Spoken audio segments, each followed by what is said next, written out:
네, 오늘 다뤄볼 내용은 엘리어트 파동 이론입니다. 엘리어트 파동 이론이란 지금 현재 실제로 많은 분들께서 차트를 분석하는 데 용이하게 쓰고 있는 이론으로 유래나 이런 것보다는 바로 기본적인 내용을, 기초적인 내용부터 다뤄보도록 하겠습니다.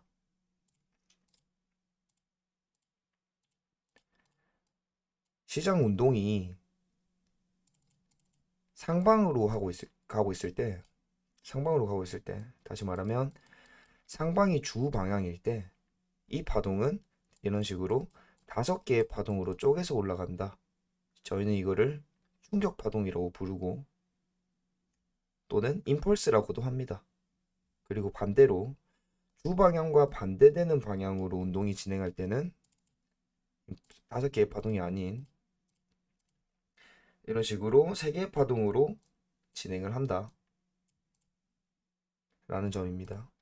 기본은. 그러면 이 파동을 한번 쪼개 본다면 방금 제가 말씀드렸듯이 시장이 주 방향, 상승이 주 방향일 때는 상승 방향으로는 5개의 파동으로 움직인다 라고 했죠.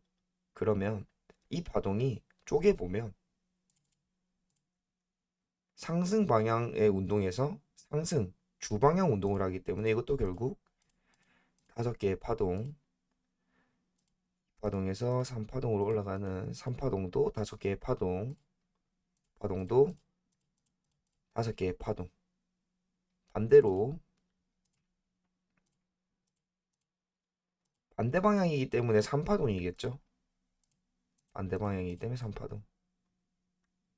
그러면 이 파동을 쪼개볼게요, 이제. 이 파동을 보면 지금 여기서 이 파동을 이렇게 떼와가지고 잠시만요. 이렇게 떼와가지고 여기에 붙여 넣었다고 생각을 해볼게요. 확대를 해서. 그러면은 이 파동만 봤을 때는 주 방향이 어디죠?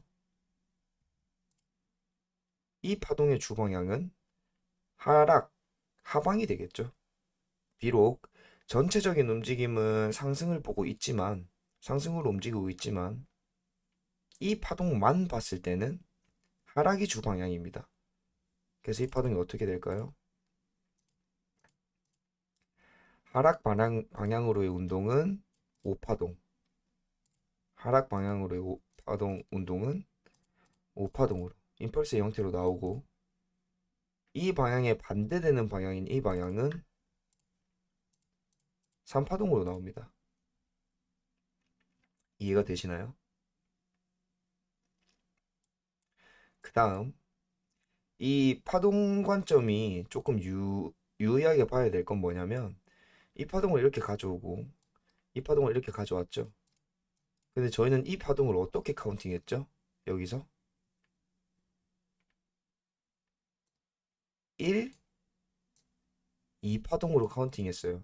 그 말은 뭐냐면 한 파동의 세부 카운팅이 있듯 세부 파동이 결국에는 모여서 더 큰 개념에서의 파동을 만든다는 거예요.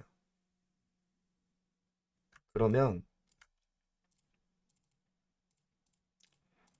한 파동이 진행되고 한 파동이 진행되고 이 파동에 대해서 조정이 나왔을 때 일정 부분을 되돌려고 조정이 나왔을 때 결국 이 파동은 어떤 더 큰 파동의 5파동 중 일부일 수가 있다. 하나, 둘, 셋, 넷, 다섯 이런 식으로 가겠죠. 이해가 되시나요? 이 더 큰 개념에서의 파동이 있다. 그리고 당연히 더 작은 파동이 있는 거고 그거를 세부 카운팅이라고 세부 파동. 그 저희가 이제 카운팅하는 걸 세부 카운팅 했다라고 하죠. 그러면 임펄스가 조금 용이한 지점이 뭔지 알 수가 있습니다. 방금 했던 내용을 통해서. 그게 뭐냐면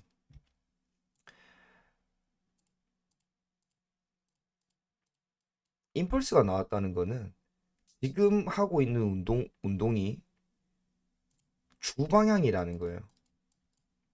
그러면 이 임펄스가 나오고 하락이 나왔다고 해도 이 하락은 임펄스가 시작된 지점을 깨고 내려가는 게 아닌 이 주방향으로의 운동을 지속하기 위한 하락이다라고 볼 수 있는 거죠. 그게 임펄스를 발견하는 가장 큰 이유라고 보시면 돼요. 그래서 뭐 세부 파동이 모여서 더 큰 파동을 이룬다. 그거를 스케일을 나눠가지고 무슨 사이클 이렇게 막 나누는데 사실 이름은 중요하지 않습니다. 그냥 세부 파동이 모여서 더 큰 파동이 나오고 그 더 큰 파동이 또 모여서 그거보다 더 큰 파동이 나온다. 이 정도로 생각을 하시면 됩니다. 모든 파동은 어느 한 파동의 일부가 될 수 있다. 이 정도. 그 다음으로 이제 임펄스, 그러니까 엘리어트 웨이브가 절대 법칙이 있습니다. 절대 법칙. 절대 법칙이 뭐냐? 딱 두 개 있어요. 첫 번째, 두 번째. 첫 번째는 이 파동은 1파동의 고점과 4파동의 저점이 만날 수 없다는 거예요.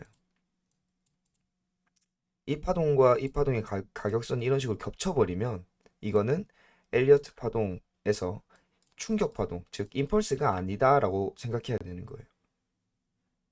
이런 겹치는 걸 보면 임펄스가 아니니까 아, 이 방향은 주 방향이 아니구나라고 생각하면 된다는 거죠. 두 번째입니다. 엘리어트 파동 이론이지만 이 이론에서 이게 이제 기본형은 이렇지만 1파동이 이렇게 길게 나올 수가 있어요. 길게. 1파동이 길게 나올 수가 있습니다. 이렇게.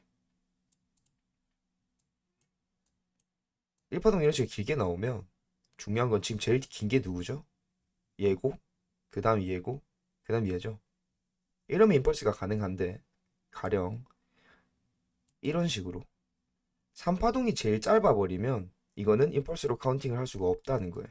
즉, 두 번째는 3파동은 가장 짧을 수 없다. 1파동과 5파동이 이런 식으로 그게 될 수가 있어요. 연장이.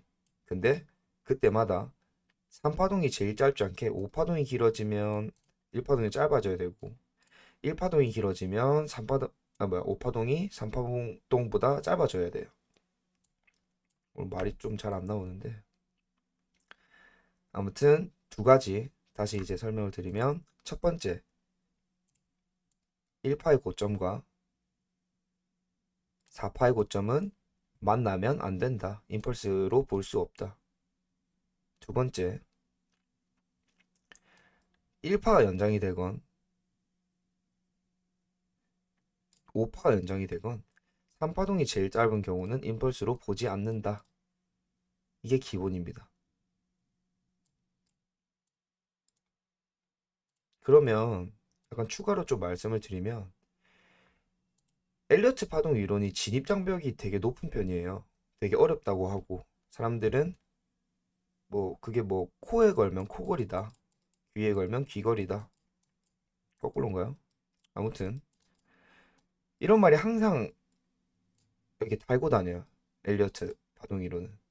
왜 그러냐면 방금 말씀드린 이 절대 법칙이 있는 것 같아요. 제 생각에. 왜냐면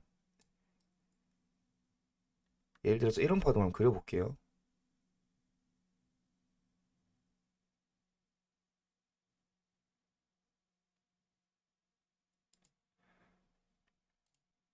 이런 식이나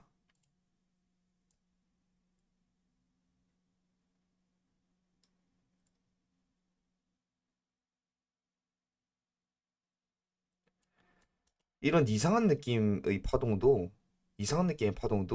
전부 다 임펄스로 봐도 문제가 없는 파동들입니다. 지금 3파동 제일 길고 제일 짧지 않고 1파하고 4파 고점이 안 만났어요. 1파 고점과 4파 저점이 안 만나니까 이건 임펄스로 봐도 돼요. 그리고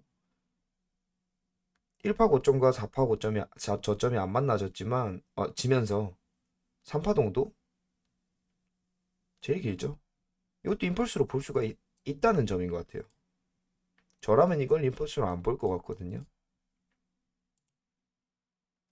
저라면. 그러니까 쉽게 다시 말하면 이 절대 법칙만 지켜진다면, 이 절대 법칙만 지켜진다면 어떤 파동이 형태가 되더라도, 어떤 파동의 형태가 되더라도, 어떤 파동의 형태가 되더라도 이거는 다 말이 돼요. 그래서 어려운 겁니다. 그래서 이상한 파동이 있어도 누가 카운팅을 이상하게 했다라고 말을 못 해요. 왜냐면 맞거든요, 이론상. 그냥 내 눈에는 그렇게 안 보인다 정도가 되는 거지. 사실 엘리어트 파동이 그래서 작도를 직접 해보는 게 굉장히 중요합니다. 아, 이게 이런 식으로 진행이 되면 이거는 보통 385 카운팅을 하는 게 맞더라. 지나고 보니까. 아, 이런 식으로 카운팅이 되면 지나고 보니까 아, 그때는 이거를 임펄스로 안 보고 ABC로 보는 게 맞았구나라고 판단할 수가 있어요.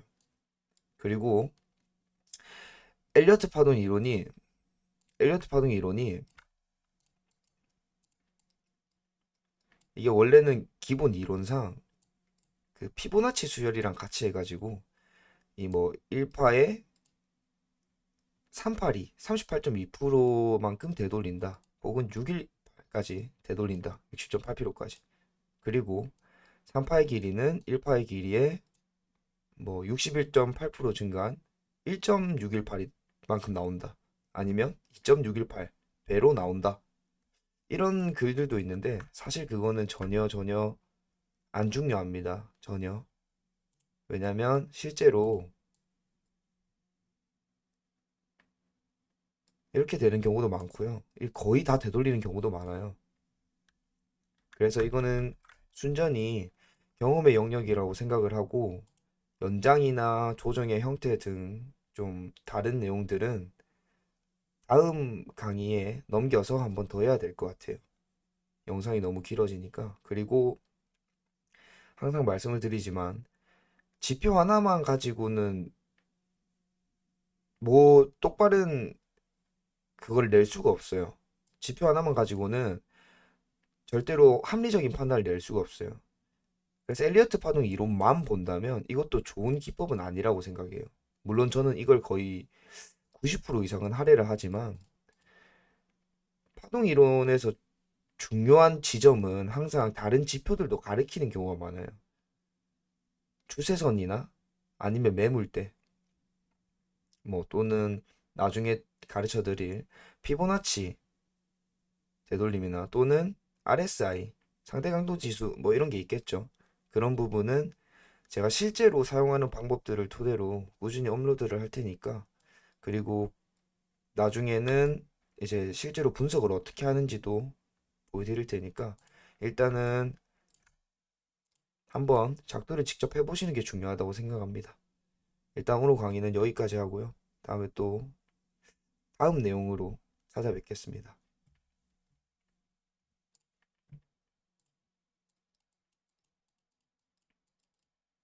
끝.